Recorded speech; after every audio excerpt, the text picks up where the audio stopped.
बच्चों इस वीडियो में हम क्लास 12th फिजिक्स के chapter 1 electric charges and fields के topic permittivity and relative permittivity ये पढ़ने वाले हैं।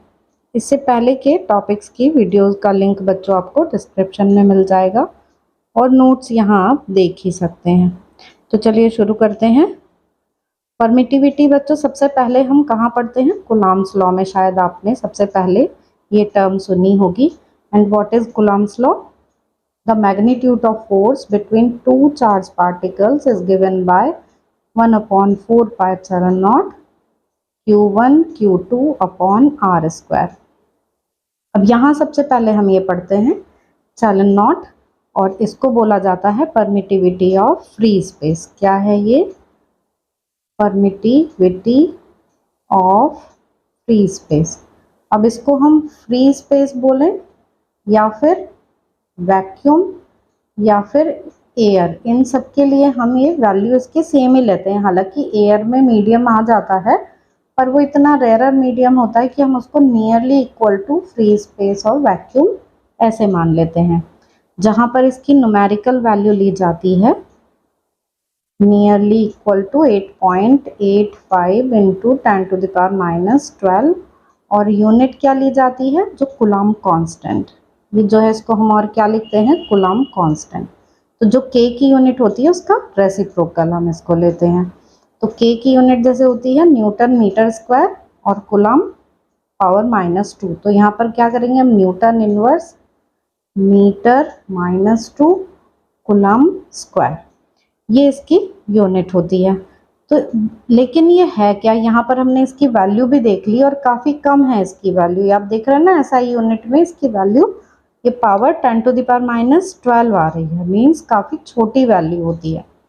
तो एक्चुअल में परमिटिविटी क्या है कि जो कूलॉम्स लॉ है वो वैक्यूम के लिए है। ठीक है, कूलॉम्स लॉ यहाँ पर आपको ये दिखेगा। Coulomb's law gives the force between two charges Q1 and Q2 in vacuum. ठीक, अब अगर ये चार्जेस वैक्यूम में ना रहें तो क्या फोर्स पर कोई इफेक्ट पड़ेगा? बिल्कुल पड़ेगा। क्यों पड़ेगा? परमिटिविटी की वजह से पड़ेगा। तो इसका मतलब परमिटिविटी क्या है? ये मीडियम की प्रॉपर्टी है या कहें हम मटेरियल की प्रॉपर्टी है जो चार्जेस के बीच में है या चार्जेस जिस मीडियम में रखे गए हैं उसकी प्रॉपर्टी। जैसे ये Q1 Q2 यहाँ रखे हुए हैं ये एयर में या फिर वैक्यूम में या फ्री स्पेस में, तो हम ये फॉर्मूला लेंगे। लेकिन अगर इनको उठाकर किसी दूसरे मीडियम में रख दिया गया है तो अब ये जो फोर्स F है ये F नहीं रहती, कुछ रिड्यूस हो जाती है।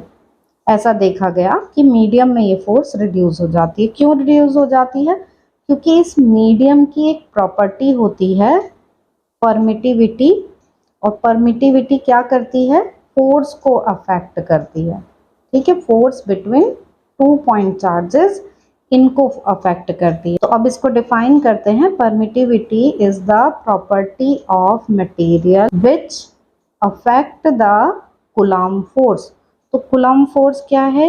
ये जो है यहाँ पर F इस कूलॉम फोर्स को अफेक्ट करती है। अब ये इफेक्ट कितना होता है वो हम जरा फाइंड कर लेते हैं, क्योंकि ये तो है किसी फ्री स्पेस वैक्यूम या एयर की। ऐसे किसी मीडियम की भी तो परमिटिविटी होगी ना। तो वो मीडियम की परमिटिविटी मतलब मीडियम ने फोर्स को कितना अफेक्ट किया उसे मेजर करने में हेल्प करती है।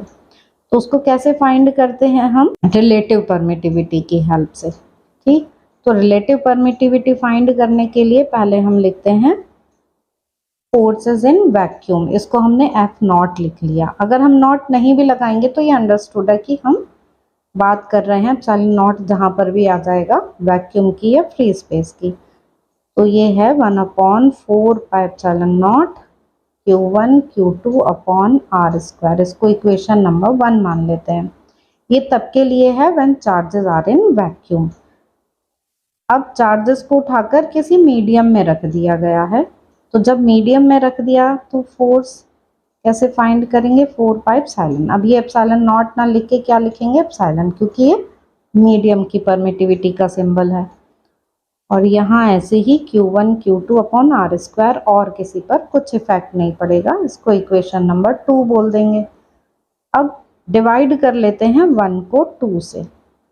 तो इधर ये डिवाइड ऐसे डिवाइड तो हमें देख रहे हैं कि F naught upon F M ये आ जाता है। यहाँ 4 पाई से ये कट गया, ये पूरी वैल्यू कैंसिल हो गई, इधर ये कैंसिल हो गई, तो ये एप्सिलॉन ऊपर आ जाएगा, एप्सिलॉन अपॉन एप्सिलॉन नॉट ये आ जाता है।